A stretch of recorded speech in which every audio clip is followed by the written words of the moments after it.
Welcome, viewers. Today, we're diving into a captivating story from European history, a tale of love and politics, of sacrifice and resilience. We'll talk about a young heiress who found herself at the heart of a political storm that threatened the very existence of her people. This is the story of Anne of Brittany. In the late 15th century, the independent Duchy of Brittany flourished on the western coast of France. It was a rich land with its unique culture and language, and its people cherished their independence. It was in this setting that Anne was born in 1477, the eldest daughter of Duke Francis II. From a young age, Anne knew that her destiny was not hers alone, but intimately tied to the fate of her duchy. But this independence was threatened. France, its larger neighbor, constantly sought to annex Brittany.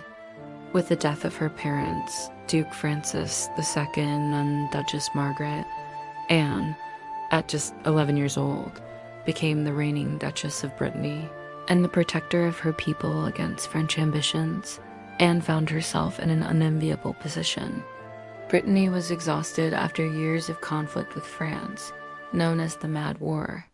This war concluded with the Treaty of Verger, which imposed harsh conditions on Brittany, including a marriage clause for Anne. The goal of this clause was clear: to unite Brittany with France through marriage. Initially, Anne tried to hold on to her independence. In 1490, she contracted a proxy marriage to Maximilian I, King of the Romans and future Holy Roman Emperor, in a desperate attempt to secure strong protection for her duchy. But this marriage was not enough to halt the French tide. The young King Charles VIII of France was determined to annex Brittany.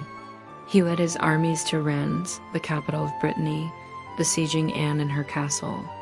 Anne had no choice but to surrender. In 1491, Anne of Brittany was forced to marry Charles VIII. This marriage was a harsh blow to her personal dignity and her people's independence. Imagine marrying the very man who destroyed your family's independence and subjugated your people. It was an entirely political marriage, devoid of any personal feelings. Despite the circumstances, Anne had a significant impact on Charles VIII. She was an intelligent and confident woman. She strived to preserve Brittany's remaining rights and privileges.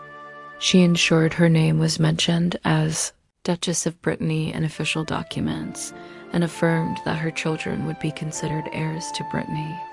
Unfortunately, Anne's marital life with Charles was fraught with tragedy.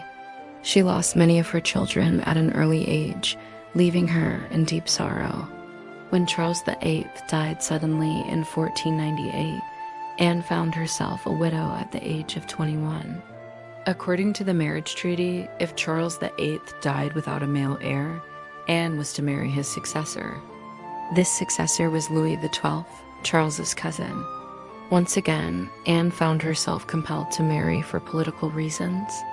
This time, Anne stipulated to Louis that he should respect Brittany's autonomy more, and that their daughter Claude should be declared the rightful heiress to the duchy if they had no male heir.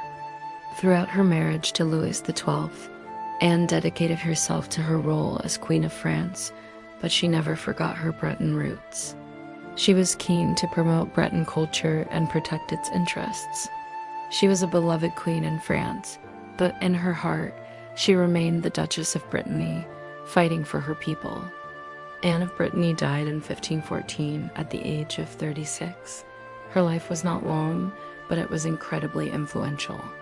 Although Brittany was formally incorporated into France after her death through the marriage of her daughter Claude to Francis I, Anne's legacy as a symbol of Breton resistance never died. Anne of Brittany is remembered today as a heroine in Brittany, a symbol of resilience in the face of political pressure. Her story teaches us about the strength of will and the importance of preserving cultural identity, even in the most difficult circumstances. She was a young woman who bore the responsibility for the fate of an entire people and did everything in her power to protect them. Anne of Brittany's story is not just a chapter in history books. It's a timeless tale of defiance and honor, of a woman forced by circumstances to make fateful decisions, yet she remained true to her principles and her people. Thank you for watching this episode. We hope you enjoyed this journey into the life of Anne of Brittany.